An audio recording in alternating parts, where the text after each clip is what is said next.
ഒറ്റ ദിവസം കൊണ്ട് 3 തവണയാണ് കോടതികൾ മുഖ്യന്റെ അടിവേരിളക്കിയത്. മുഖ്യനെ പൂട്ടാനുള്ള കുരുക്ക് റെഡിയായി കഴിഞ്ഞിരിക്കുന്നു. അതിന് പ്രതിപക്ഷത്തിനും ജനപക്ഷത്തിനും ഒപ്പം നിൽക്കുന്നത് കോടതികൾ കൂടിയാണ്. ഇപ്പോഴിതാ രൂക്ഷ വിമർശനവുമായിട്ട് നേരിട്ടെത്തിയത് ഹൈക്കോടതിയാണ്. നിരന്തരം ഹൈക്കോടതിയിൽ നിന്നും വിമർശനം ഏറ്റുവാങ്ങുന്നത് സർക്കാരിന് പതിവായതുകൊണ്ട് അതിൽ വലിയ പുത്തരിയൊന്നുമില്ല. സർക്കാർ അഴിമതിക്കാരെ സംരക്ഷിക്കുന്ന സർക്കാരെ മാറി എന്നാണ് പുതിയ പരാമർശം. അതെ, സർക്കാർ അരിയിട്ട് വാഴിക്കുന്ന അഴിമതിക്കാർക്കെതിരെ ജനവും പ്രതിപക്ഷവും കൊടിവാൾ ഉയർത്തിയിട്ടും അതൊന്നും മുഖവിലക്കെടുക്കാതെ തന്റെ ഇടം കൊണ്ട് നടക്കുന്ന സർക്കാരിനെതിരെയാണ് ഇപ്പോൾ ഹൈക്കോടതിയുടെ വക ഇത്തരത്തിൽ ഒരു വിമർശനമെത്തുന്നത്. സർക്കാർ അഴിമതിക്കാരെ സംരക്ഷിക്കുന്ന സർക്കാരായി മാറി എന്നത് പരിതാപകരമായ അവസ്ഥയാണിതെന്നുമാണ് ഹൈക്കോടതിയുടെ വിലയിരുത്തൽ. കശുവണ്ടി ഇറക്കുമതി അഴിമതി കേസ് പരിഗണിക്കവെയായിരുന്നു സർക്കാരിനെതിരെ കോടതിയുടെ രൂക്ഷ വിമർശനമെത്തിയത്. പ്രതികളായ കശുവണ്ടി വികസന കോർപ്പറേഷൻ മുൻ ചെയർമാനും INUTC നേതാവുമായ R ചന്ദ്രശേഖരനെയും മുൻ മാനേജിംഗ് ഡയറക്ടർ K രതീഷിനെയും വിചാരണ ചെയ്യാൻ പ്രോസിക്യൂഷൻ അനുമതി തേടി CBIക്ക് നൽകിയ അപേക്ഷ മൂന്നാമതും തള്ളിയത് ചോദ്യം ചെയ്തുകൊണ്ടുള്ള കോടതിയലക്ഷ്യ ഹർജി പരിഗണിക്കവെയായിരുന്നു ജസ്റ്റിസ് A ബദറുദ്ദീന്റെ വാക്കാലുള്ള രൂക്ഷ പരാമർശം എത്തിയത്. ഇടതുപക്ഷ സർക്കാർ അധികാരത്തിലേക്ക് കയറുമ്പോൾ അഴിമതി നടക്കില്ല എന്നാണ് പ്രതീക്ഷ.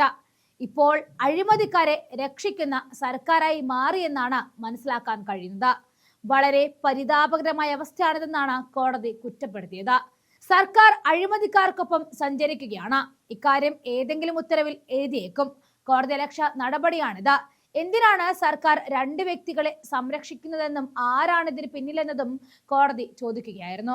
പ്രോസിക്യൂഷൻ അനുമതി അപേക്ഷ മൂന്നാമതും തള്ളിയതിനാൽ വ്യവസായ പ്രിൻസിപ്പൽ സെക്രട്ടറി മുഹമ്മദ് ഹനീഷിനെതിരെ കോടതിയലക്ഷ്യ നടപടി തുടരണമെന്നാവശ്യപ്പെട്ട് കൊല്ലം സ്വദേശി കടകംപള്ളി മനോജ് നൽകിയ ഉപഹർജിയിലാണ് സിംഗിൾ ബെഞ്ച് പരിഗണിച്ചത്.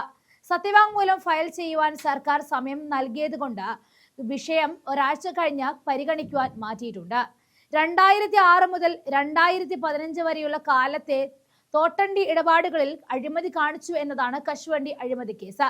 കശുവണ്ടി വികസന കോർപ്പറേഷൻ മുൻ ചെയർമാൻ R ചന്ദ്രശേഖരൻ, മുൻ ADMK A രതീഷ് എന്നിവരാണ് പ്രതികൾ. കേസ് CBI ഏറ്റെടുത്തതിന് ശേഷം കോടതികളുടെ ക്രമക്കേട് കണ്ടെത്തിയിരുന്നു. ഇതിപ്പോൾ ഒരേ ദിവസം 3 തവണയാണ് LDF എന്ന പാർട്ടിക്കിട്ട് കോടതി കണക്കിന് കൊടുക്കുന്നത്.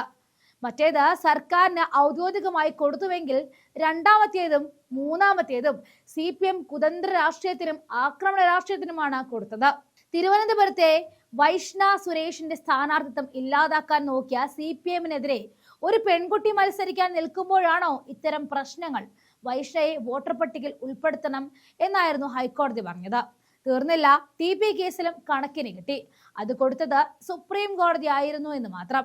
TP ചന്ദ്രശേഖർ വധക്കേസ് പ്രതിയായ ജ്യോതി ബാബുവിന് ജാമ്യം നൽകാനാകില്ല എന്ന് സുപ്രീം കോടതി പറഞ്ഞുകൊണ്ടാണ് ആക്രമണ രാഷ്ട്രീയത്തിന് നല്ലൊരു കൊട്ട് കൊടുത്തത്.